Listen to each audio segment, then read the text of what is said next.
আসসালামু আলাইকুম প্রিয় দর্শক, অন্য মঞ্চের আলাপচারিতায় আপনাদের সকলকে স্বাগত জানাচ্ছি। আসসালামু আলাইকুম। মার্কিন সাবেক রাষ্ট্রদূত পিটার হাসের কথা তো আপনাদের সবারই নিশ্চয়ই মনে আছে।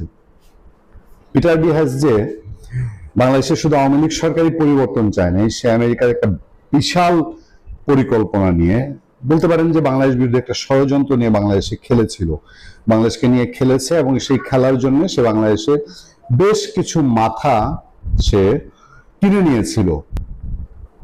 শিল্পী, সাহিত্যিক, বুদ্ধিজীবী, খেলোয়াড়, এবং মূল টার্গেট ছিল টিনেজ গ্রুপটা। সেই টিনেজ গ্রুপটাকে তারা টার্গেট করে এগিয়ে নিয়েছিল।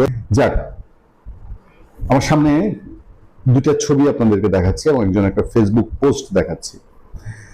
লিখেছে, never in my life I thought the US ambassador will come to my house for quick lunch. Thank you mister ambassador for coming to Mohammadpur and praying your visit. একজন রাষ্ট্রদূত, American রাষ্ট্রদূত বাংলাদেশে, এটা হচ্ছে মাহিম আহমেদ একজনের পোস্ট। এই তো দুদিন আগের ঘটনা। মাহিম আহমেদের এই পোস্টে আরো একটি ছবি দেখেন। এই আমেরিকান রাষ্ট্রদূত বেন ক্রিস্টেনসন তাকে কি যেন গিফট দিচ্ছে বোধ হয়। এই যে একটা বিষয়, এই মাহিম আহমেদ কে, এরকম একজন সাধারণ মানুষের ঘরে আমেরিকান রাষ্ট্রদূত যাচ্ছেন, সে বড় করে তার ফেসবুক পোস্টটাও আমাদের সামনে আছে। এই মাহিম আহমেদ তার নিজের ফেসবুকে এটি পোস্ট করেছেন এবং আমাদের একজন ফলোয়ার ছোট ভাই সুদূর কানাডা থেকে আরো একটি ছবি পাঠিয়েছে, সেটাই যাচ্ছি। সেই ছবিটা হচ্ছে, সে তার মতো করে নিজে লিখেছে, যেমন জুলাই জঙ্গি আক্রমণের আগে ছিল। এই ছবিটা আপনারা একটু দেখেন। এই ছবিতে এখানে সদ্য অকালে মৃত্যুর কোলে চলে যাওয়া কারিনা কায়সার হামিদের মেয়ে কারিনা কায়সারও আছে, আরো দুজন টিনেজার, আরো আমাদের একজন পরিচিত সাংবাদিকের ভাগ্নি। তারা একদিকে পিটার ডি হাস আর একদিকে ডোনাল্ড লু। মানে এই যে অপরিচিত মুখগুলোকে মার্কিন এম্বাসিতে ডেকে নেওয়া হয়েছে, সেখান থেকে সেই ছবিটা শেয়ার করে আমাদেরকে লিখেছেন যেমনটা জুলাই জঙ্গি আক্রমণের আগে ছিল, যে এরকম এই যে কারিনারা যে দেখা করতে গেলেন আমেরিকার এম্বাসিতে, ডোনাল্ড লু, পিটার হেস, সেরকম এই মাহিম আহমেদকেও এই ঘটনার সঙ্গে তুলনা করে লিখেছেন একজন রাষ্ট্রদূত কোন প্রোটোকলে বা প্রয়োজনে ব্র্যাক ইউনিভার্সিটির এই ছাত্রের বাসায় গেছে। মানে এই ছেলের কাজ কি তার সাথে। ব্র্যাক ইউনিভার্সিটি 24 সালের কালার রেভলিউশনে সরাসরি জড়িত ছিল, এটা এখন ওপেন সিক্রেট। খোঁজ নিলে দেখা যাবে ব্র্যাকের টিচারদের মাধ্যমে টাকা পয়সাও বিলি হয়েছে। কেন এই লোক এভাবে আজগবি সব জায়গায় ট্যুর দিয়ে বেড়াচ্ছে? এই যে ঘোরাঘুরির পাশাপাশি আজকে আরো দুইটা খবর আছে। একটা খবরে মার্কিন এই রাষ্ট্রদূত বেন ক্রিস্টেনসন, তিনি খুব জোর দিয়ে আবার একটা মজার কথা বলেছেন। আমার কাছে মজারই মনে হচ্ছে, জাস্ট ফান মনে হচ্ছে, আমাদের দেশের ভাগ্য নিয়ে ফান করা। সে বলছে, বেন ক্রিস্টেনসন, ঢাকায় মার্কিন রাষ্ট্রদূতের ভাষণ, নতুন চুক্তি যুক্তরাষ্ট্র বাংলাদেশের জন্য মঙ্গলজনক। ঢাকার শেরাটন হোটেলে 28 এপ্রিল অ্যামচেম আয়োজিত উচ্চ পর্যায়ের এক সংলাপে বাংলাদেশ ও যুক্তরাষ্ট্রের মধ্যে সদ্য স্বাক্ষরিত রেসিপ্রোকাল ট্রেড এগ্রিমেন্ট ART নিয়ে বক্তব্য দেন বাংলাদেশে নিযুক্ত মার্কিন রাষ্ট্রদূত বেন ডি ক্রিস্টেনসন। সে বক্তব্যটি প্রকাশিত হয়েছে। এখানে বলা হচ্ছে, শুরু করার আগে আমরা একটু সময় নিয়ে ফরেস্ট কুকসনের স্মৃতির প্রতি শ্রদ্ধা জানাই। তিনি গত সপ্তাহে মারা গেছেন। Forest American chamber of commerce in বাংলাদেশের প্রথম প্রেসিডেন্ট। তিনি বহু বছর ধরে যুক্তরাষ্ট্র বাংলাদেশের সম্পর্ক উন্নয়নে গুরুত্বপূর্ণ অবদান রেখেছেন। আমি এখানে আসার আগে কাটানোর সময়ও তাকে ভালোভাবে চিনতাম। সে সময়কার আমাদের প্রাণবন্ত আড্ডাগুলো আমি ভীষণ মিস করব। বেন ক্রিস্টেনসনের বক্তব্য। আজ এখানে আমি থাকতে পেরে সত্যি আনন্দ, কারণ আমরা যুক্তরাষ্ট্র বাংলাদেশের বাণিজ্যিক সম্পর্কের এক অত্যন্ত উত্তেজনাপূর্ণ সম্ভাবনাময় সময়ের মধ্যে আছি। যুক্তরাষ্ট্র দীর্ঘদিন ধরে বাংলাদেশের অংশীদার, কিন্তু এখন আমরা মানে আমেরিকান ও বাংলাদেশি এক অভূতপূর্ব সুযোগের মুখোমুখি হয়েছি। এর মাধ্যমে এই সম্পর্কের ভবিষ্যৎ পথকে নতুনভাবে গড়ে তোলা সম্ভব। মানে হচ্ছে কতটা পিকুলিয়ার দেখেন। এই বাংলাদেশের যত সুস্থ মানুষ আছে, সিপিডি, পলিটিক্যাল লোকজন, রাজনৈতিক বিশ্লেষক, কবি, সাহিত্যিক, সবাই সবাই একের পর এক বলছে যে এই যে আমেরিকার সাথে বাংলাদেশের চুক্তি, এই চুক্তি বেসিক্যালি বাংলাদেশকে সর্বনাশের পথে নিবে, আমেরিকার গোলাম বানাবে। আর এই ব্যান কিস্টেনসনই এখন গলা ফাটিয়ে বলছে যে এই চুক্তি আমাদের দুই দেশের সবার জন্য খুব ভালো। তার আরো একটা কাণ্ড আজকের দিনে, সেই রংরঙা চকচকা ছবি সবার সামনে পড়েছে। এবার ঢাকার রাস্তায় আমেরিকান পতাকা শোভিত রিকশায় মার্কিন রাষ্ট্রদূত। এই ছবিটা একজন আমাদেরকে পাঠিয়ে লিখেছে, যতবারই রিক্সাগুলো দেখবো আমেরিকান পতাকা রঙের, আমেরিকান নীল লাল সাদা দিয়ে রিক্সাগুলো কালার করা হয়েছে, ততবারই মনে হবে আমরা এখন আমেরিকার দালাল হওয়ার পথে। যুক্তরাষ্ট্রের স্বাধীনতার 250তম বার্ষিকী উদযাপনের অংশ হিসেবে ঢাকার রাস্তায় বিশেষ রিক্সা চালু করা হয়েছে। এই উদ্যোগের মাধ্যমে বাংলাদেশের যুক্তরাষ্ট্রের বন্ধুত্ব ও সাংস্কৃতিক সম্পর্কের বার্তা তুলে ধরার কথা জানিয়েছে ঢাকার যুক্তরাষ্ট্র দূতাবাস। তাদের দূতাবাসে এইটা পোস্ট করেছে তাদের ফেসবুক পেজে। বাংলাদেশে মার্কিন রাষ্ট্রদূত বেন্টি ক্রিস্টেনসন সামাজিক যোগাযোগ মাধ্যম এক্সে বিশেষ এই রিক্সার কিছু ছবি পোস্ট করেছেন। ছবিতে দেখা যায় রিক্সাগুলোকে যুক্তরাষ্ট্রের জাতীয় পতাকার নকশার সঙ্গে মিল রেখে লাল সাদা ও নীল রঙে রাঙানো হয়েছে। পোস্টে ক্রিস্টেনসন বলেন, যুক্তরাষ্ট্রের 250তম বার্ষিকী উপলক্ষে রাষ্ট্রদূত ক্রিস্টেনসন লাল সাদা ও নীল রঙের 50টি বিশেষ রিক্সা উদ্বোধন করেছেন। তিনি আরো বলেন, এই উদ্যোগের মাধ্যমে যুক্তরাষ্ট্রের স্বাধীনতা উদযাপনের পাশাপাশি বাংলাদেশ ও যুক্তরাষ্ট্রের দীর্ঘদিনের অংশীদারি ও বন্ধুত্বপূর্ণ সম্পর্কের প্রতিফলন তুলে ধরা হয়েছে। উল্লেখ্য, 2026 সালের 4 জুলাই যুক্তরাষ্ট্র তার স্বাধীনতা 250তম বার্ষিকী উদযাপন করবে। 1976 সালে স্বাধীনতার ঘোষণাপত্র গৃহীত হওয়ার 250 বছর পূর্তি উপলক্ষে যুক্তরাষ্ট্র জুড়ে বিভিন্ন অনুষ্ঠান ও কর্মসূচি পরিকল্পনা করা হয়েছে। মানে বাংলাদেশকে ঘিরে আমার কেন যেন মনে হয় একটা বিশাল আবার কোনো পরিকল্পনা নিয়ে এই আমেরিকা আগাচ্ছে, এবং তার এবারের পরিকল্পনা খেলা যে কি হবে এটা বোধহয় কিছুটা বাংলাদেশের মানুষ আজ করতে পারে, যে এটাকে পুরোপুরি ভেনেজুয়েলা বানাবে, নাকি আফগানিস্তান বানাবে, নাকি অন্য কোনো সিরিয়া বানাবে। আমরা কোনোভাবেই আমেরিকানদের এই যে অ্যাক্টিভিটি গুলা, এটা দিয়ে হাসের সময় যেমন বিশ্বাস হতো না যে ভিতরে কিছু একটা আছে, কিছু একটা আছে, এখনো ক্রিস্টেনসনের চলাফেরাকে কিছুটা রহস্যের জন্ম দেয় না? জুলাই জঙ্গি উত্থানের আত্মঘাতী জঙ্গি মাহফুজ আলম আজকে 10 কি 11 ঘন্টা আগে ফেসবুকে একটা লম্বা পোস্ট দিয়েছে। সেই পোস্টে সে বলেছে কেন আওয়ামী লীগ ফিরে আসবে, এবং সে জঙ্গি উত্থানের পর ইউনূসের দানবতন্ত্রে সংগঠিত হওয়া অন্যায়গুলোর একটা লিস্ট আসলে ধরিয়ে দিয়েছে, এবং বলেছে যে এই কাজগুলোর কারণেই লীগ ফিরে এসেছে। এরপরে আবার 7 ঘন্টা আগে সে একটা পোস্ট দিয়ে সেখানে আবার এই আওয়ামী লীগকে ফ্যাসিস্ট বলে আরো কিছু কথা বলেছে। তার ওই 10 ঘন্টা আগের পোস্টটাকে অনেকে সহানুভূতির চোখে দেখবে তাকে, অর্থাৎ এই জঙ্গিটাকে, সেটারও দেখা যাচ্ছে। এই ভিডিওতে আমরা দেখার চেষ্টা করব এই জঙ্গি কেন এই পোস্ট দিল এবং জঙ্গিটার আসলে চরিত্র কেমন। মাহফুজ আলম, সজীব ভুঁইয়া, এই ছেলেগুলোকে এখন আসলে আত্মঘাতী জঙ্গি বলার সুযোগ একটু কমে আসছে। কারণ হলো, এরা তো সবাই গিয়েছিল ওইখানে গুলি খেয়ে মরে যাওয়ার জন্য। যেভাবে পুলিশ অফিসার বলছিল না যে একটা গুলি করলে একটা যায় বাকিটা যায় না, ওরা সবাই ওখানে মরে যাওয়ার জন্য গিয়েছিল, আবু সাইদ, মুগ্ধ এরকম হওয়ার জন্য। যদিও আবু সাইদ এবং মুগ্ধকে জঙ্গিরাই মেরে ফেলেছে, কিন্তু পরবর্তীতে এই দস্যু ইউনূসের আপনার অরাজকতন্ত্রে এরা এত টাকা কড়ির মালিক হয়ে গেছে যে এদের এখন আর ওই আত্মঘাতের প্রতি ওদের মোহটা হয়তো এখন কেটে গেছে। সেটা কতদিন থাকবে সেটা দেখার বিষয়, কিন্তু এরা যে এক একজন শত কোটি হাজার কোটি টাকার মালিক হয়ে গেছে এটাতে কিন্তু কোনো সন্দেহ নাই। আপনি ওই দুটো জঙ্গিকেই দেখেন, এই যে নাহিদ, প্রতিটা জঙ্গিকেই দেখেন, এগুলা এক একটা ছেলে কিন্তু দাঁতও পরিষ্কার করতে জানতো না। এরা আপনার রাস্তায় খানা খেত, রাস্তার পাশে শুয়ে থাকতো।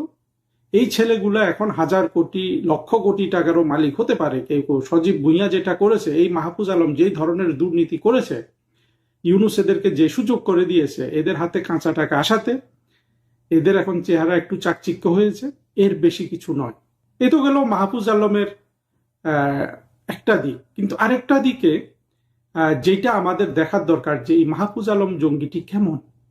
আমরা জঙ্গি মাহফুজ আলমের অনেক ধরনের কথা তো আমরা শুনেছি। প্রথম কথা হলো তাকে সবাই খুব অ্যাডমায়ার করেছে, যে সে খুব জ্ঞানী মানুষ, বড় থিওরি দিতে পারে, তার একসময় বাবরি চুল ছিল, সে বিভিন্ন জঙ্গিপনা করতে গিয়েও ধরা খেয়েছে বলে আমরা জানি।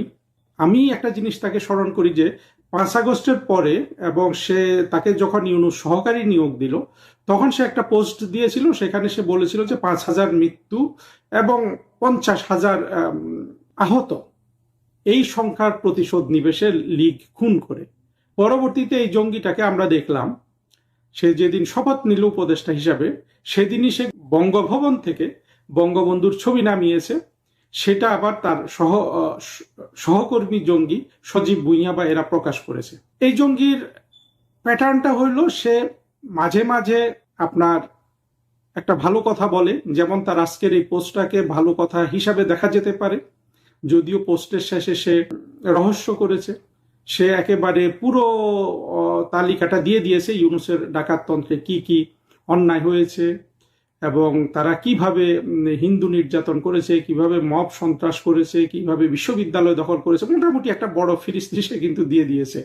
যেমন করে ইউনূস কিন্তু ঢাকা শহরে দাঁড়িয়ে সে যখন কোর্টে যাওয়া আশা করছিল ওই পথে কিন্তু সে তার অপরাধের ছোট একটা ফিরিস্তি কিন্তু ইউনূস দিয়ে দিয়েছে। ওই রকমই একটা ফিরিস্তি আজকে মাহফুজ আলম প্রকাশ করলো।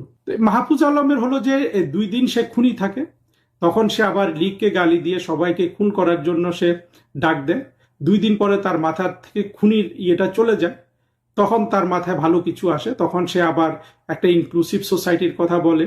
এবং আজকের পোস্টে দেখা যাচ্ছে যে সে ধর্মীয় সহনশীলতা ইত্যাদির কথাও বলেছে, অর্থাৎ মাজার ভাঙ্গা এইসব কথা পছন্দ নয়, এরকম একটা কিছু আমার কাছে মনে হয়েছে। আবার এই জঙ্গি মাহফুজ আলম দেখবেন সে একটা ম্যাপ প্রকাশ করেছিল, যেই ম্যাপে সে একেবারে বাংলাদেশ থেকে নেপাল পর্যন্ত এই পুরো এলাকাটাকে জয় করার স্বপ্ন দেখেছিল। আমি জানি না এই জঙ্গিটাকে কেন বাংলাদেশের অনেক মানুষ, বিশেষ করে আপনার যারা এই জঙ্গি উত্থানকে সমর্থন করে, তারা একজন মৌলবী হিসাবে বা একজন জ্ঞানী মানুষ হিসাবে দেখে। দেখুন, আপনি আপনার বাসার কাজের ছেলেকে আপনি 7 দিন বলেন যে তোমাকে জ্ঞানী মনে হয়, 3 মাস বলেন যে তোমার এই কথা বলে গেছে, ওই কথা বলে গেছে, তারপর থেকে আপনার মনে হবে যে আপনার বাসার কাজের লোকটাও একটা আসলে আউলিয়া হয়ে গেছে। আপনার নিজেরই কিন্তু আপনি সৃষ্টি করলেন। এই মাহফুজ আলম থেকে শুরু করে নাহিদ, সার্জিস, যেগুলোকে আজকে ইউনূস তো করেছেই, তাদের যে সাইবার সন্ত্রাসী আছে সেই পিনাকি, ইলিয়াস, এরাও মাঝে মধ্যে, বিশেষ করে পিনাকি, এদেরকে খুব প্রমোট করে, এক একটাকে জ্ঞানী গুণী হিসাবে প্রতিষ্ঠিত করে। আমার কথা হলো এরকম জ্ঞানী তো বাংলাদেশে লক্ষ কোটি ছেলে আছে, তাই না? বিশ্ববিদ্যালয়ের সব ছেলে তো এরকম জ্ঞানী। যে কোনো বিসিএস পরীক্ষা পাশ করা, বিসিএসটাকে আমি এত গুরুত্বপূর্ণ জিনিস ধরি না, যারা ধরেন মনোযোগী ছাত্র, বিএ পাস, এমএ পাস করেছে, তারা যে কেউ কিন্তু পিনাকির মতো ভিডিও তৈরি করতে পারবে। এখন তো আপনার উইকিপিডিয়া এসে আপনি যে তথ্য দিতে চান কাউকে, অনেক তথ্য আপনি দিতে পারবেন। মানুষ তথ্য, তার একটু বিশ্লেষণ, তার সাথে যদি ভালো পরিবেশনা পায়, সেটাকে মানুষ জ্ঞানের দৃষ্টিতে দেখে না, বড় একজন জ্ঞানী পেয়ে গেলাম।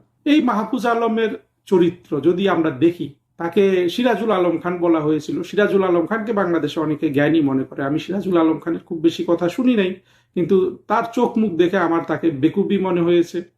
কিন্তু দেখেন, সিরাজুল আলম খানের কার্যক্রম কিন্তু বাংলাদেশকে ধ্বংস করেছে এবং সে রহস্য তৈরি করতে পেরেছে। এদের প্রতি অনেক মানুষের অনেক মোহ আছে।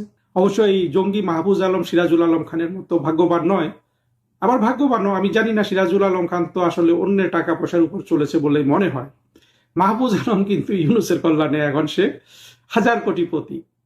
ফলে এইখানে একটা পার্থক্যতা তৈরি হয়ে গেছে। এই মাহফুজ আলম এখন আর আত্মঘাতী সন্ত্রাসী হিসাবে জীবন মরে যেতে চায় না।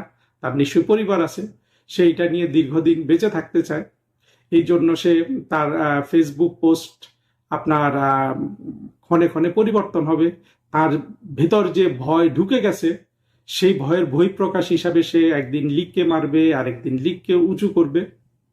কিন্তু যেই জায়গায় তার ইন্টেলেকচুয়াল দন্য, সেটা হলো যে জঙ্গিবাদের দীক্ষিত কোনো মানুষ ম্যাচিওরও হতে পারে না, আপনার জ্ঞানীও হতে পারে না, প্রজ্ঞাবানও হতে পারে না। আমি আজকে সলিমুল্লাহ খানের একটা ভিডিও দেখছিলাম, এই লোকটা বেকুবির শেষ সীমানায় পৌঁছে গেছে। আমাকে ওটা নিয়েও হয়তো একটা ভিডিও করতে হতে পারে, কারণ হলো যে এদের কথা শুনে শুনেই তো আমাদের এই তরুণ সমাজ এই 24-এর জঙ্গিদের দ্বারা প্রতারিত হয়েছে। দুঃখের বিষয় যে আমাকে মাহফুজ আলমের ফেসবুক পোস্ট পড়তে হয়, সলিমুল্লাহর ভিডিও দেখতে হয়। ঠিক আছে, এটাই এই দুর্ভাগ্য মেনে নিলাম। কিন্তু এদেরকে যেহেতু লক্ষ কোটি মানুষ পছন্দ করে, এই জন্য এদের ভুল ত্রুটি এবং এরা কোথায় ফাঁকি দেয় সেগুলো আমাদের দেখিয়ে দিতে হবে। তবে এই জঙ্গি মাহফুজ আলমের বাজার নাই, আমি দেখেছি হাসনাতের বাজার অনেক ভালো। হাসনাত যদি ফেসবুকে একটা 2 লাইনের একটা পোস্ট দেয়, সাথে সাথে আপনার 12,000, 14,000, 25,000, কখনো কখনো 75,000ও দেখেছি, শুধু রিয়াকশন মানুষ। যদিও এর মধ্যে এখন বেশিরভাগই হাহা রিয়াকশন দেয়, অর্থাৎ তাকে অপমান করে। এই মাহফুজ আলমের ফেসবুকের কাটতি অত ভালো না। তারপরেও তাকে ওই যে একটা আদিলুর রহমানরা একটা জিনিস প্রচার করে দিয়েছে যে মাহফুজ আলম অনেক জ্ঞানী, এই জন্য ওই তার ফেসবুক পোস্ট আবার কিন্তু খবর হয়, যেটা আজকে দেখলাম যে 2-1টা পত্রিকা, প্রথম আলোতে পর্যন্ত এটা খবর করেছে। কিন্তু সে তো শিশু, শৈশবকালই আপনার অতিক্রান্ত হয় নাই তার। বঙ্গভবন থেকে যে সে ছবি নামিয়ে যে আনন্দ করেছে, কিংবা সে যে ম্যাপ প্রকাশ করেছিল, এরকম যে 2 দিন পর এরকম ছবি, 2 দিন পর আবার তার বিপরীত পোস্ট সে করে, ঠিক ওই যে বিখ্যাত উপন্যাসিকা, মানে ছোট একটা উপন্যাস ডক্টর হাইড অ্যান্ড মিস্টার জ্যাকিল, আমি নামটা বলতে পারছি। একটা মানুষের মধ্যে 2টা মানুষ বসবাস করে, তার একটা অংশ খারাপ, একটা অংশ ভালো। এই মাহফুজ আলমের মধ্যেও সেটা আছে। কিন্তু এই মাহফুজ আলম ভালো মন্দ যাই হোক, এরা তো মানে রক্ত দিয়ে হাত রাঙা করেছে, তাই না? এরা 32 নম্বর হয়ে গেছে। আজকে সে মবের বিরুদ্ধে কথা বলছে, এই মবের, সে নিজেই একটা মব স্টার। মবের বিরুদ্ধে আজকে কথা বলে বা পরবর্তীতে সে কি করে সেটাও আমরা জানি না। কিন্তু খুনে এদের হাত রঞ্জিত হয়ে গেছে। সেই জঙ্গি আবু সাইদের খুনটাও কিন্তু এদের হাতেই লেগে আছে, জঙ্গি মুগ্ধর খুনটাও কিন্তু এই মাহফুজ আলমদের হাতেই লেগে আছে। সবার আগে কিন্তু এই ছেলেগুলো আসলে বাংলাদেশের ক্রোধের শিকার হবে। এই নাহিদ, চিন্তা করেন নাহিদ ছেলেটা কত মোটা হয়ে গেছে অর্থ চুরি করে। নাহিদ, সজীব, মাহফুজ আলম, সার্জিস, হাসনাত, এই 4-5টা ছেলে কিন্তু সবার আগে বাংলাদেশের জনরোষের শিকার হবে। এখন এদের বাঁচতে ইচ্ছে করছে, এরা স্বীকার করছে কিছু কিছু। আজকের পোস্টটাকে এটার মধ্যে রহস্য করেছে সে, তবুও আমি বলবো যে এটা স্বীকারোক্তিমূলক। 2 দিন আগে আমরা কায়সার হামিদের স্ত্রীকে স্বীকার করতে দেখলাম যে সে জুলাই যোদ্ধা ছিল, এটা সে স্বীকার করতে চায় না। আস্তে আস্তে বাংলাদেশে সবাই কিন্তু তাদের এই এই এই অনুশোচনা করতে থাকবে। কিন্তু অনুশোচনা করলেই কি এরা মাপ পেয়ে যাবে? বাংলাদেশ কি এর মধ্যে ধ্বংস হয়ে যায় নাই? ফরহাদ মজার, সলিমুল্লাহ, এই মাহফুজ আলম, এদের অপরাধের কারণে বাংলাদেশ আর্থিকভাবে বিভিন্নভাবে 30-40 বছর কিন্তু পিছিয়ে গেছে। সেখান থেকে কারো সাধ্য নাই এই দেশটাকে তুলে আনার, শেখ হাসিনা ছাড়া। এই কথাগুলো আমরা বারবার বলছি, 2 দিন পরে কিন্তু বাংলাদেশের জনগণ বলবে। এর মধ্যে এই জুলাই যোদ্ধা, জুলাই যুদ্ধ, জুলাই অভ্যুত্থান, জুলাই বিপ্লব, এটা যে আসলেই পচে গেছে মানুষের দৃষ্টিতে। আমাদের দৃষ্টিতে তো এটা সবসময় একটা জঙ্গি উত্থান ছিল, মানুষের দৃষ্টিতে তো যে এটা একটা ষড়যন্ত্র, এটা একটা উত্থান, এটা দেশ ধ্বংস, দেশ বিক্রির সবকিছুর অন্যায় হয়েছে এই জুলাইতে, অর্থাৎ 2024 জুলাইতে। সেটা মানুষ যত জানছে, এই জঙ্গিগুলার আত্মা তত কাঁপছে। এরই বহিঃপ্রকাশ হিসাবে মাঝে মধ্যে এদের কথা বের হচ্ছে। এগুলোকে হাতের কাছে পেয়ে আমাদের এদের অপরাধকে ভুলে গেলে চলবে না। হামে শত শত শিশু মৃত্যুর দায়ভার ইউনূস ও তার সরকারের, এমন তথ্য বহু আগে থেকেই গণমাধ্যমে প্রকাশিত হয়েছে। অবশ্য ইউনূসকে যারা 50 বছর ক্ষমতায় রাখতে চেয়েছিলেন, তারা বিষয়টিকে দেখছিলেন আওয়ামী লীগ ফেরাতে নিশানায় ইউনূস হিসেবে। কিন্তু তাদের সেই অপপ্রচারে একেবারে জল ঢেলে দিয়েছেন বাংলাদেশি ইউনিসেফের প্রতিনিধি রানা ফ্লাওয়ার্স। একেবারে জরুরি সংবাদ সম্মেলন ডেকে জানিয়ে দিয়েছেন, ইউনূসকে তো বটেই, তার উপদেষ্টাদের 1-2 নয় 10 বার বলেছেন, 5 থেকে 6 বার চিঠি দিয়েও জানিয়েছেন হামের টিকা কেনা নিয়ে ইউনূস ও তার সরকার যে নয়ছয় করেছিল, সেটা ভয়াবহ বিপর্যয় ডেকে নিয়ে আসবে বাংলাদেশে। অবশ্য সব বিষয় বিশেষজ্ঞ ইউনিসেফের এই সাবধানবাণীর সময় ব্যস্ত ছিলেন মার্কিন সরকারের সাথে বাণিজ্য চুক্তি করা নিয়ে, কিভাবে ট্রাম্প প্রশাসনকে খুশি করা যায় তা নিয়ে। ইউনিসেফের এই সংবাদ সম্মেলনের পর বিএনপি সরকার অনেকেই মনে করছেন, ইউনূস প্রশাসনের সংশ্লিষ্টদের বিরুদ্ধে আইনি ব্যবস্থা না নিলে এর দায়ভার বিএনপিকেই বহন করতে হবে। দর্শক, এতদিন হাম আর বাণিজ্য চুক্তি নিয়ে ইউনূস ছিল চরম ইমেজ সংকটে, সাথে তৈরি হয় আইনি ঝামেলায় জড়িয়ে পড়ার আশঙ্কা। কিন্তু তার মধ্যে বিষ ফোড়া হয়ে দেখা দিয়েছে বাংলাদেশের সাবেক প্রধানমন্ত্রী শেখ হাসিনা এবং তার দল আওয়ামী লীগের ফেরার ঘোষণা। 19 মে ভারতের 3টি সংবাদ মাধ্যমে শেখ হাসিনার সাক্ষাৎকার প্রকাশিত হওয়ার পর ইউনূস সেন্টার থেকে শুরু করে রাজধানীর বাংলা মোটরের একটি গোপন বৈঠকের স্থানে বেশ ভূকম্পন শুরু হয়েছে।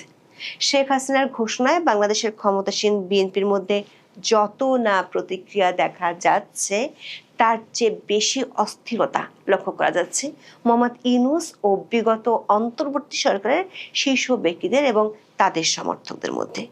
কেউ প্রতিক্রিয়ায় বলছেন, ইউনূসের আমলে ইউনূস সমর্থকদের নানা অপকর্মের কারণে আওয়ামী লীগ তো আগেই ফিরেছিল। আবার কেউ বলছেন, আওয়ামী লীগ ফিরবে কেন, দলটি তো আগেই ছিল।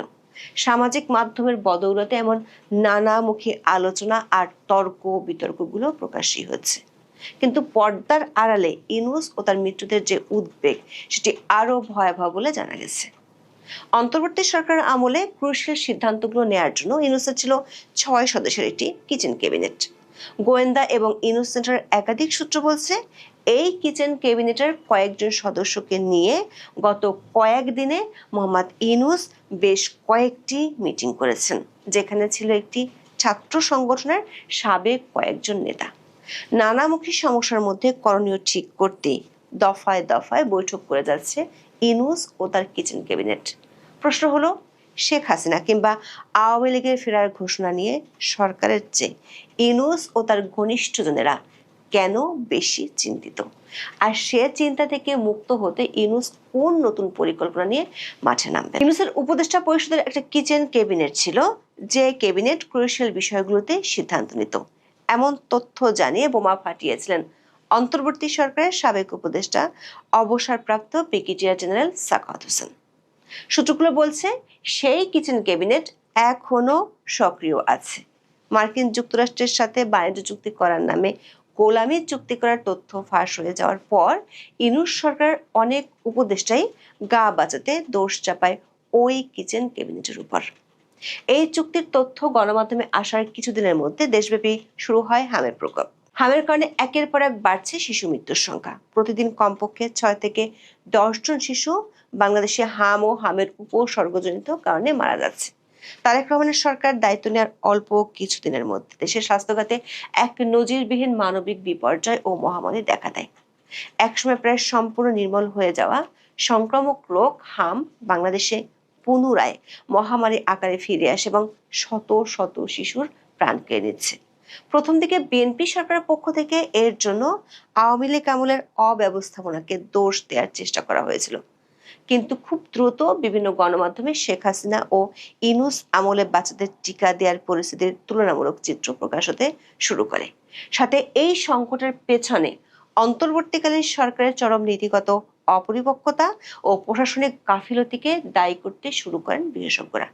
নিরুপায় হয়ে বিএনপি সরকারের একেবারে শীর্ষ ব্যক্তিরও ইউনূস প্রশাসনের অপরাধের কথা জানানো ছাড়া অন্য কোনো উপায় থাকে না।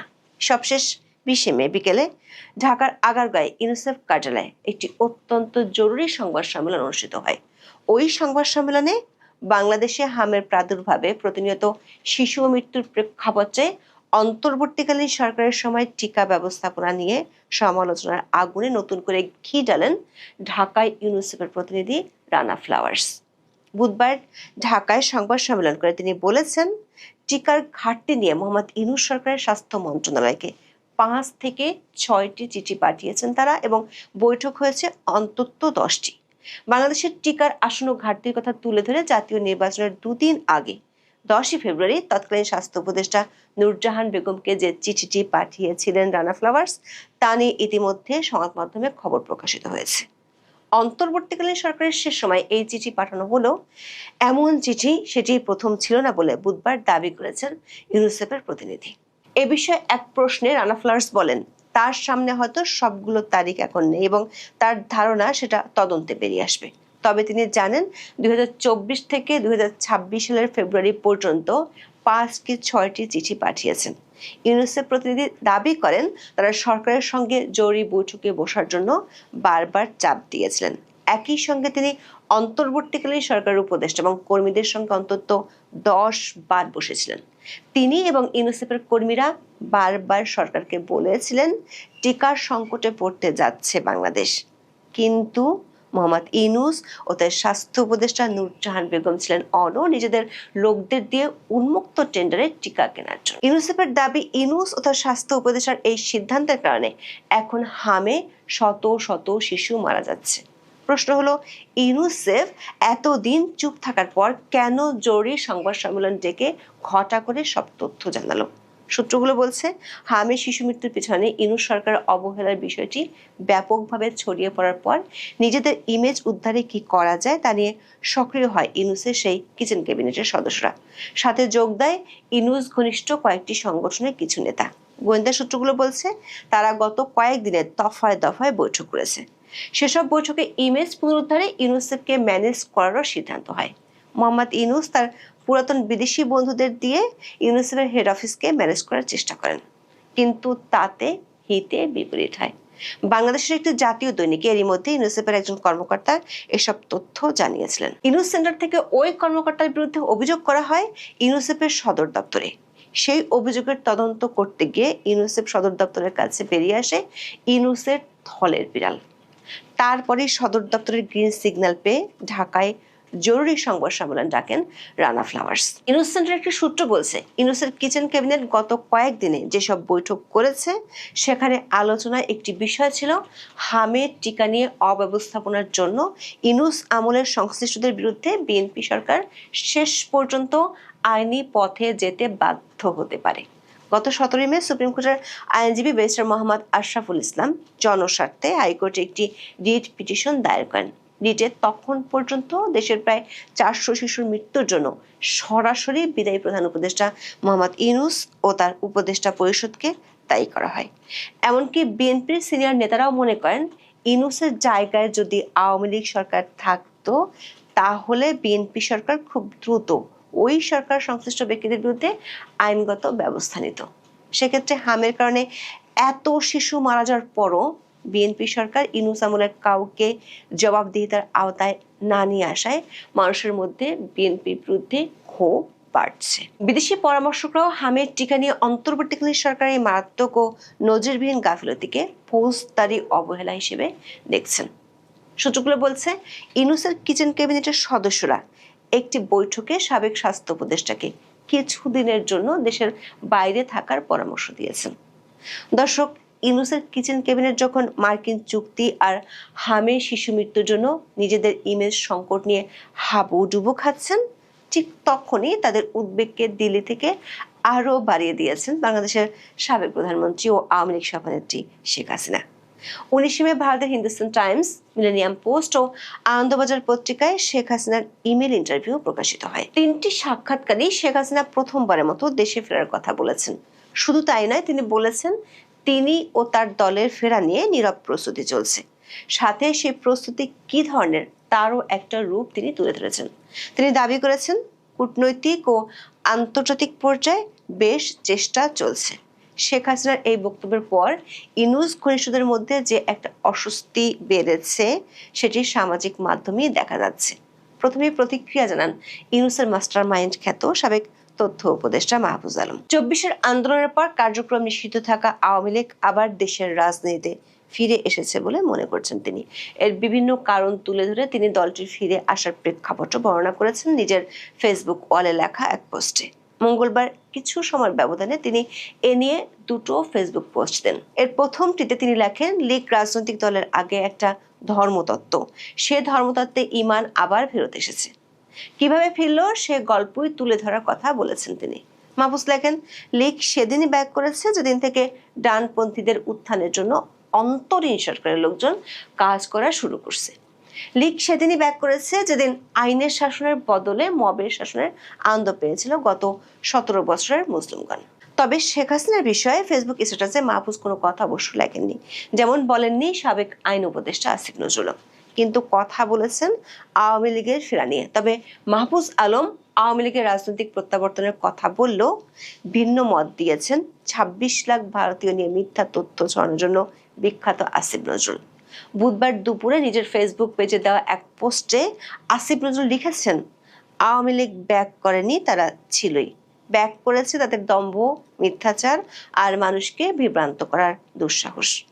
মাহফুজ আলমের পোস্ট প্রকাশের প্রায় 24 ঘন্টার মধ্যে আওয়ামী লীগের ফেরা নিয়ে প্রতিক্রিয়া জানান আসিফ নজরুল। সংক্ষিপ্ত হলেও তার বক্তব্যে আওয়ামী লীগের সাংগঠনিক উপস্থিতির চেয়ে দলটির রাজনৈতিক আচরণ ও প্রচারণাকেই বেশি গুরুত্ব দেওয়া হয়েছে বলে মনে করছেন পর্যবেক্ষকরা। দর্শক, ইউনূস সরকার আমলের প্রথম দিকে প্রকাশ্যে আওয়ামী লীগকে ব্যান করার বিরুদ্ধে বক্তব্য দিয়েছিলেন তার দুই উপদেষ্টা। তাদের একজন ছিলেন সাখাওয়াত হোসেন, আর একজন ছিলেন আসিফ নজরুল। যদিও পরে নিজ হাতে আওয়ামী লীগকে নিষিদ্ধ করার জন্য সন্ত্রাস বিরোধী আইনের সংশোধনী অধ্যাদেশ জারি করেছিলেন। গোয়েন্দা সূত্রগুলো বলছে, শেখ হাসিনার এই সাক্ষাৎকার প্রকাশের পর 19 মে সন্ধ্যার পর মোহাম্মদ ইউনূসের সাথে তার কিচেন ক্যাবিনেটের 4 সদস্য রুদ্ধদ্বার বৈঠক করেছেন। ইউনূস সেন্টারের একটি সূত্র বিষয়টি নিশ্চিত করেছে। সেখানে আওয়ামী লীগকে নিষিদ্ধের জন্য একজন সদস্য বাকিদের উপর দোষ চাপিয়েছেন। শেখ হাসিনার বক্তব্য এবং আওয়ামী লীগের গত কিছুদিন ধরে দেশব্যাপী শোডাউনের বিষয়ে আলোচনা হয়। ওই আলোচনায় একটি ছাত্র সংগঠনের কয়েকজন সাবেক নেতাকেও পরে ডাকা হয় এবং অনলাইনে আওয়ামী লীগ বিরোধী ব্যাপক প্রচারণা করার জন্য তাদেরকে দায়িত্ব দেওয়া হয় বলে ইউনূসের ঘনিষ্ঠ একটি সূত্র নিশ্চিত করেছে। প্রোটেক্ট ইউনূসের মতো নতুন কোনো ব্লগ বা অনলাইন প্ল্যাটফর্ম তৈরি করে আওয়ামী লীগ বিরোধী এবং হাম ইস্যুতে মোহাম্মদ ইউনূসের ইমেজ পুনরুদ্ধারে কাজ শুরু করা যায় কি না সেটা নিয়েও আলোচনা হয়েছে। দর্শক, আওয়ামী লীগ আমলে যখন কর ফাঁকি সহ নানা মামলায় ইউনূসের বেহাল দশা হয়েছিল, তখন ইউনূস সেন্টার থেকে বিশ্বব্যাপী ইমেজ বিল্ডিং এর জন্য প্রোটেক্ট ইউনূস ব্লগটি করা হয়েছিল।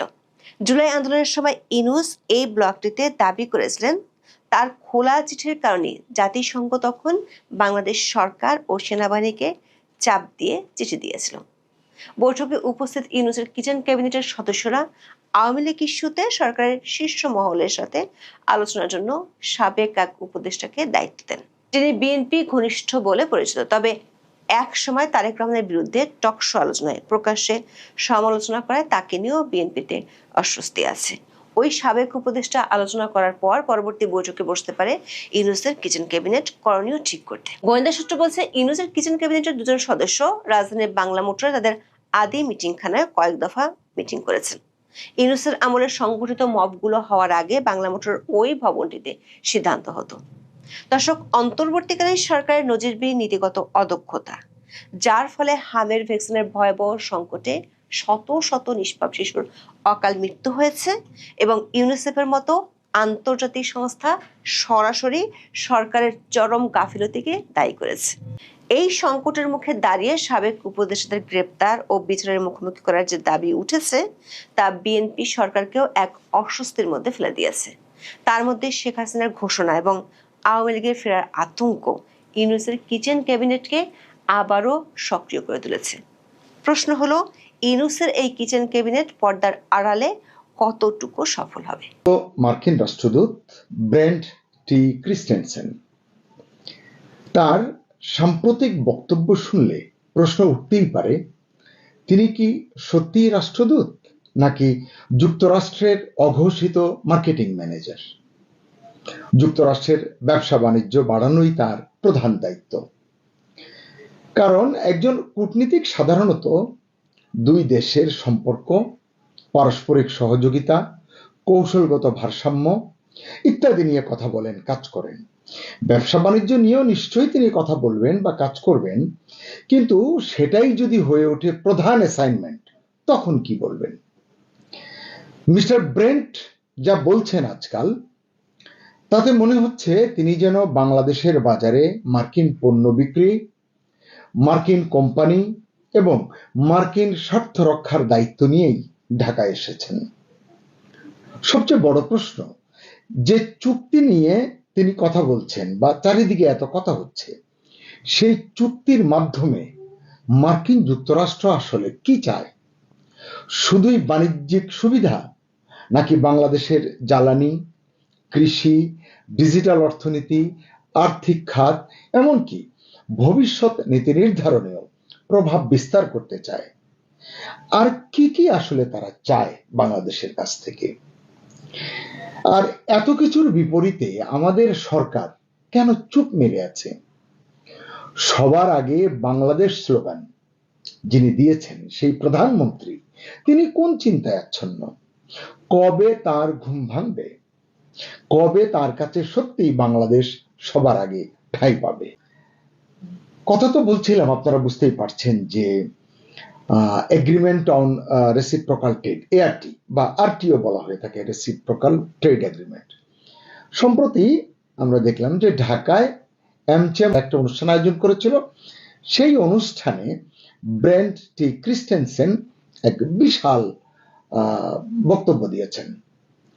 এটি আবার আমাদের দেশের দু একটি কাগজে ছাপাও হয়েছে, যেন অনেকটা ব্রেন্টের কথাবার্তা সাধারণ মানুষের কানের ভেতরে ঢুকিয়ে দেয়া যায়, এটিই যেন একটি লক্ষ্য।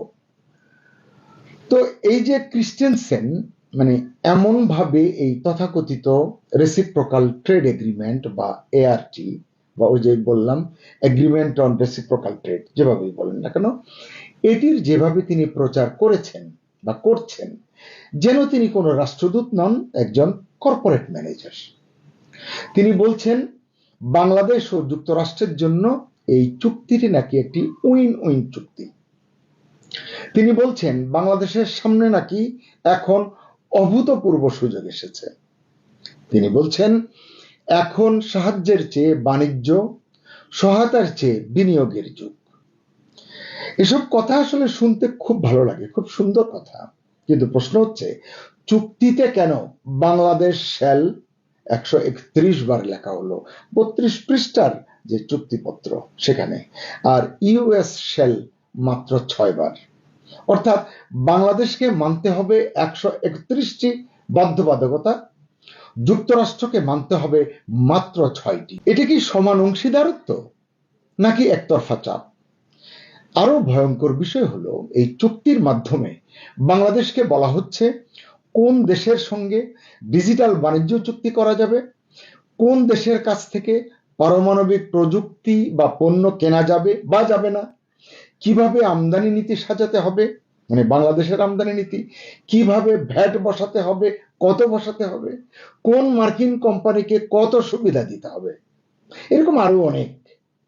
এমনকি যুক্তরাষ্ট্র যদি মনে করে বাংলাদেশের কোনো নীতি তাদের স্বার্থের বিরুদ্ধে যাচ্ছে, তাহলে তারা মানে যুক্তরাষ্ট্র চুক্তি বাতিল করে আবার উচ্চ শুল্ক বসাতে পারবে বা আরোপ করতে পারবে।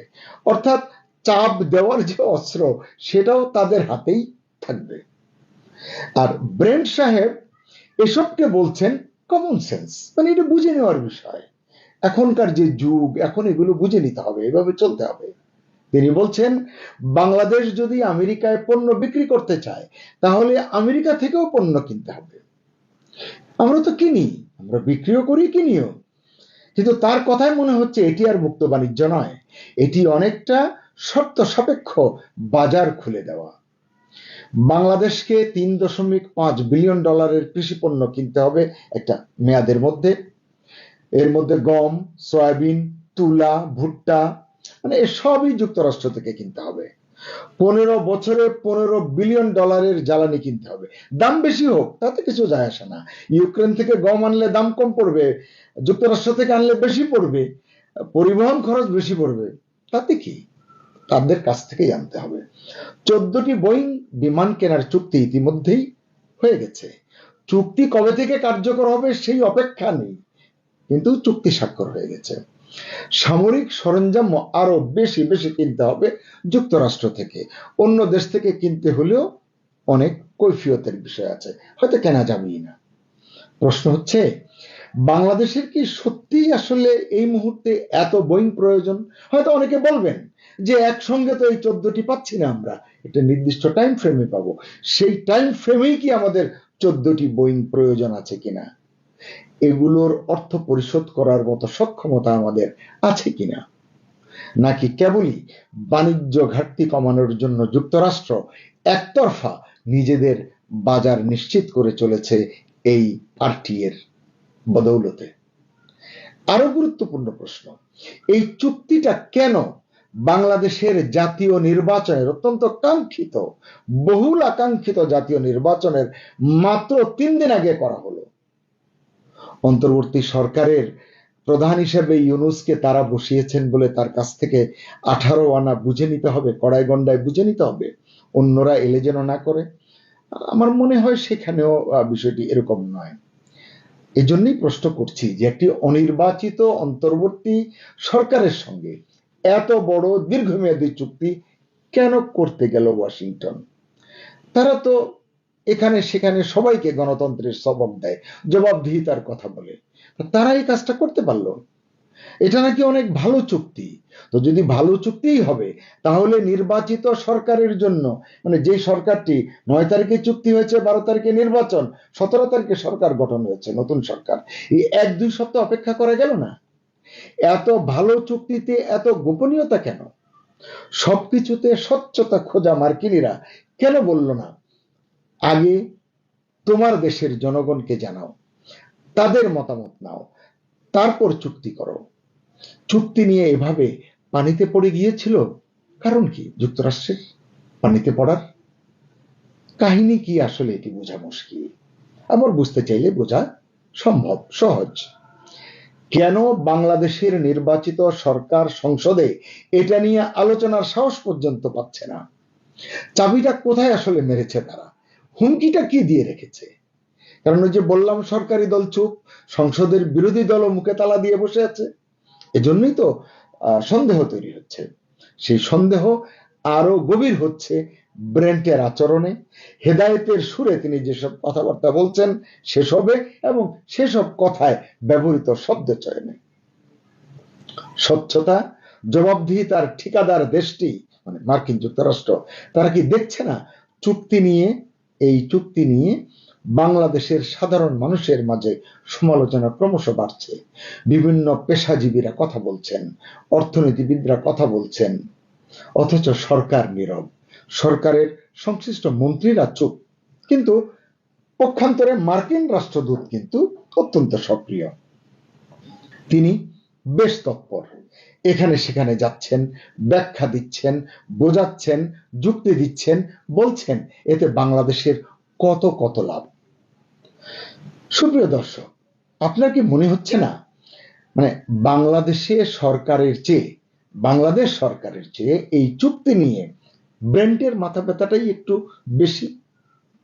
তিনি বলছেন বাংলাদেশকে নিয়মকানুন বদলাতে হবে, লাইসেন্সিং সহজ করতে হবে, মানে ব্যবসা বাণিজ্যের, মার্কিন কোম্পানির জন্য বাধা সরাতে হবে, আরো কত কি। অর্থাৎ বাংলাদেশের নীতিমালাও এখন মার্কিন ব্যবসার সুবিধা অনুযায়ী সাজাতে হবে। আর তারা এই চুক্তিতে বাংলাদেশের হাতে পায়ে ডান্ডা বেড়ি শিকল যতটা পরানোর ততটা পরানোর জোগাড় যন্ত্র আয়োজন করে রেখেছেন। এসব কারণেই আসলে ভয়, কারণ এটি শুধু বাণিজ্যের প্রশ্ন নয়, এটি অর্থনৈতিক সার্বভৌমত্বের প্রশ্ন।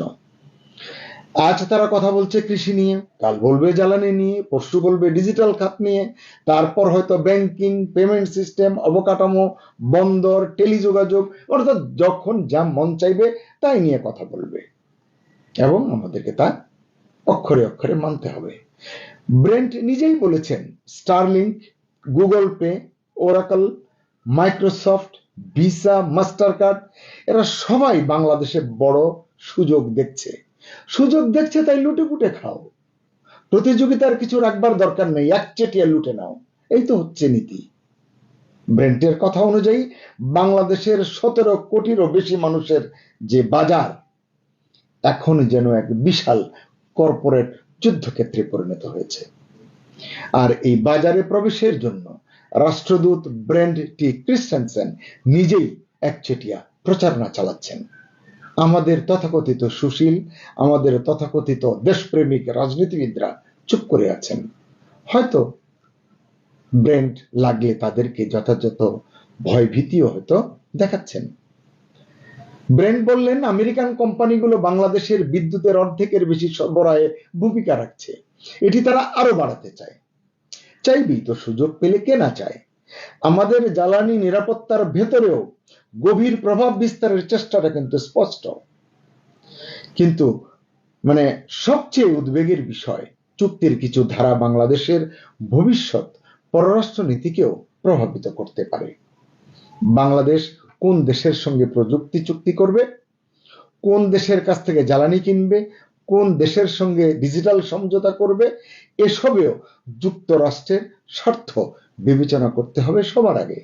চুক্তির নিশ্চয়তাও চান ব্রেন্ট, বলেন, আমেরিকান কোম্পানিগুলোকে নিশ্চিত হতে হবে বাংলাদেশি কোম্পানি ও সরকার উভয়ের সঙ্গে করা চুক্তিকে সম্মান করা হবে এবং নিয়মিত বাস্তবায়িত হবে। তাই প্রশ্ন করি, এটা কি সত্যি সত্যি শুধুই ট্রেড এগ্রিমেন্ট, নাকি ধীরে ধীরে নীতিগত নিয়ন্ত্রণ প্রতিষ্ঠার কৌশল? এই চুক্তির বিরুদ্ধে সাধারণ মানুষের উদ্বেগ যে বাড়ছে, সুপ্রিয় দর্শক, এটি আপনারাও দেখছেন। কিন্তু আমাদের রাজনৈতিক দলগুলোর বড় অংশ, মানে বড় বড় দলগুলো, তারা কিন্তু অস্বাভাবিক নীরব। আগেই বললাম, সরকার নীরব, সংসদের বিরোধী দলও কার্যত নীরব, যারা সারাক্ষণ জাতীয় স্বার্থ নিয়ে কথা বলে তারাও নিশ্চুপ। কেন এই নীরবতা?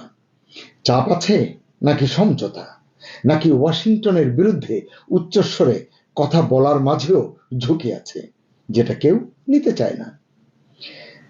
তবে বাংলাদেশের মানুষ একটা বিষয় বুঝতে শুরু করেছে, বিশ্ব রাজনীতিতে এখন সাহায্যের ভাষা কম, স্বার্থের ভাষা বেশি এবং প্রকট। আর সেই স্বার্থের খেলায় ছোট অর্থনীতিগুলো ব্যবহৃত হয় বাজার হিসেবে, কৌশলগত অবস্থান হিসেবে এবং প্রভাব বিস্তারের প্ল্যাটফর্ম হিসেবে। সুতরাং প্রশ্ন থেকেই যায়, ব্র্যান্ড কি সত্যিই শুধু রাষ্ট্রদূত, নাকি বাংলাদেশের বাজারে মার্কিন স্বার্থ বিক্রির মার্কেটিং ম্যানেজার?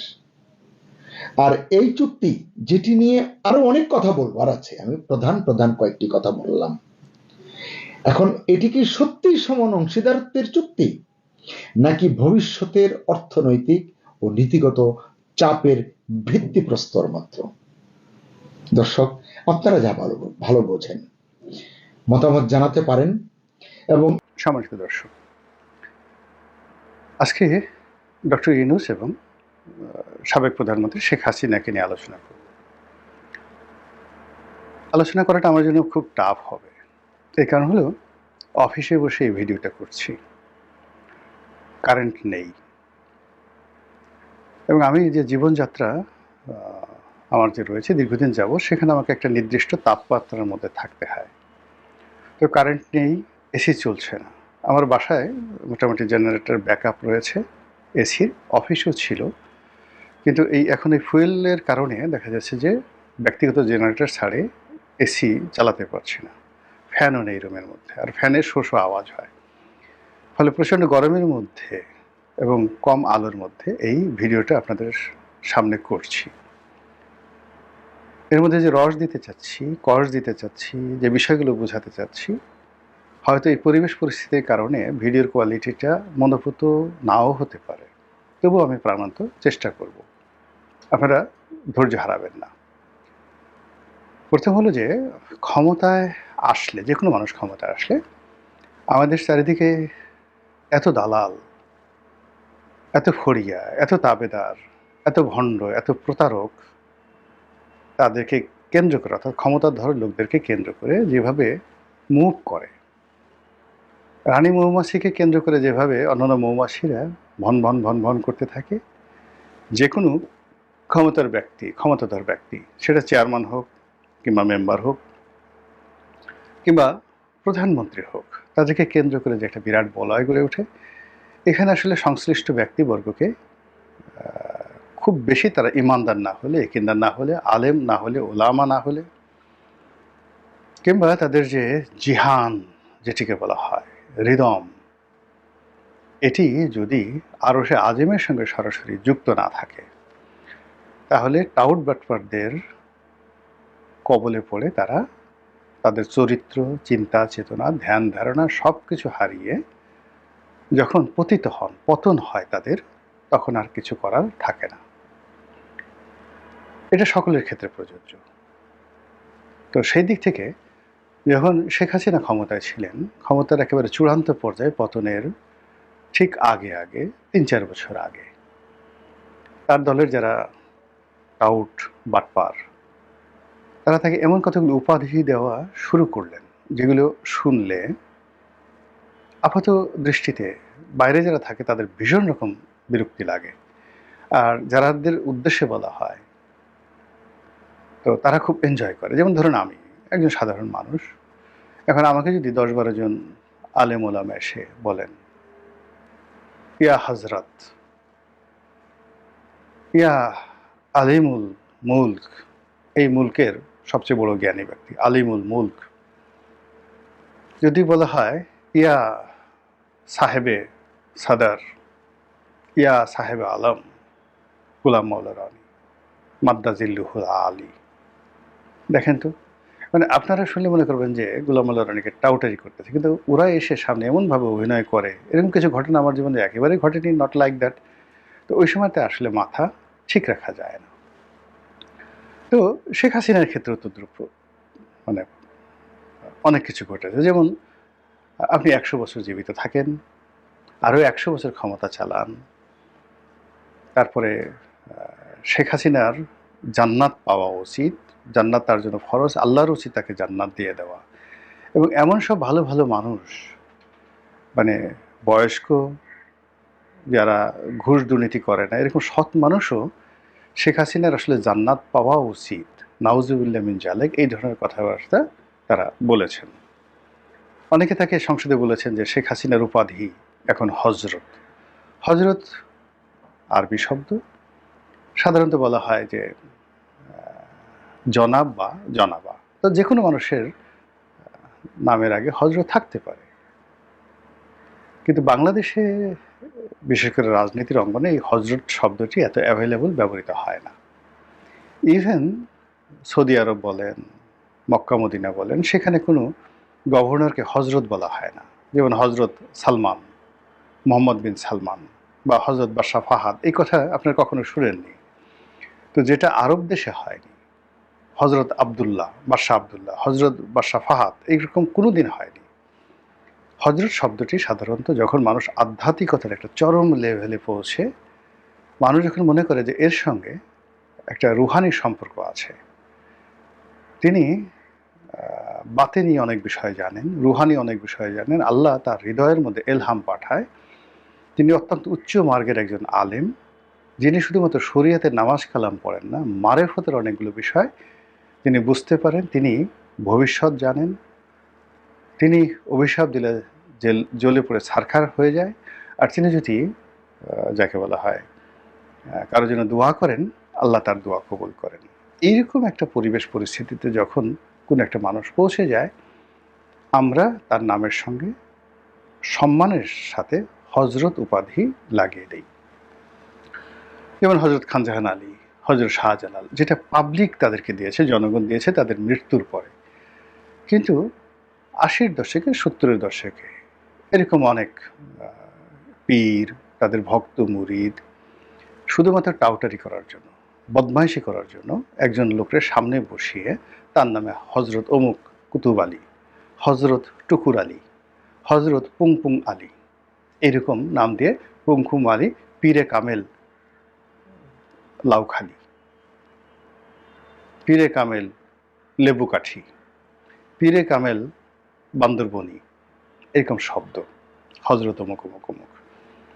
এই ওয়াজের মার্কেটে এই হজরত শব্দটি প্রথম আসছে, কিন্তু এর আগে কিন্তু সাধারণত যেমন আমরা হাফেজ জি হুজুর বলি, কিন্তু হজরত হাফেজ জি হুজুর কিন্তু তার জমানাতে এত বড় আলেম আমাদের দেশে কখনো খুব অল্প আসছে। কিংবা ধরেন মাওলানা আব্দুল হামিদ খান ভাসানী, তাকে তো হজরত ভাসানী বলা যেত, তিনি কিন্তু কেউ কখনো শুনেছেন রাজনৈতিক লোকের সম্পর্কে। কিন্তু ওয়াজের ময়দানে এসে আমাদের এই দেশের লোকজন এই বিভিন্ন পীর ব্যবসা, কামেল ব্যবসা, এগুলো করে একেবারে পাইকারি হারে হজরতকে পৌঁছিয়ে দিয়েছে বাংলাদেশে। এই যে পচা দুর্গন্ধ, সেই দুর্গন্ধ হজরত শব্দটি আবার আওয়ামী লীগের যারা টাউট বাটপার তারা শেখ হাসিনার সঙ্গে লাগিয়ে দিল।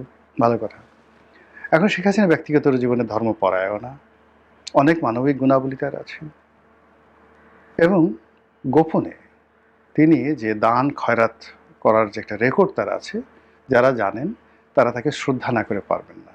কিন্তু আর যাই হোক না কেন, আমাদের দেশে যে হজরতের যে ভূমিকা, হজরতের যে গুরু গাম্ভীর্যতা, সেটা আসলে রাজনৈতিক ব্যক্তিদের সঙ্গে যায় না। এই গেল হজরত শেখ হাসিনার অবস্থা। এখন আসেন আল্লাহর ওলি।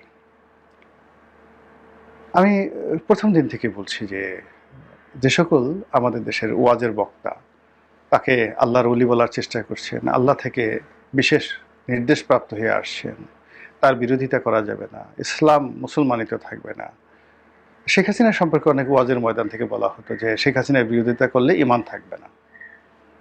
তো এই সকল ভণ্ড যারা লোকজন রয়েছে তারা এই ডক্টর মোহাম্মদ ইউনূসকে আল্লাহর ওলি বানিয়ে দিয়েছেন, ইমাম মাহেদির পর্যায়ে তাকে নিয়ে গেছেন, হযরত ঈসা আলাইহিস সালামের কাছাকাছি তাকে পৌঁছে দিয়েছেন এই গত 18 মাসে।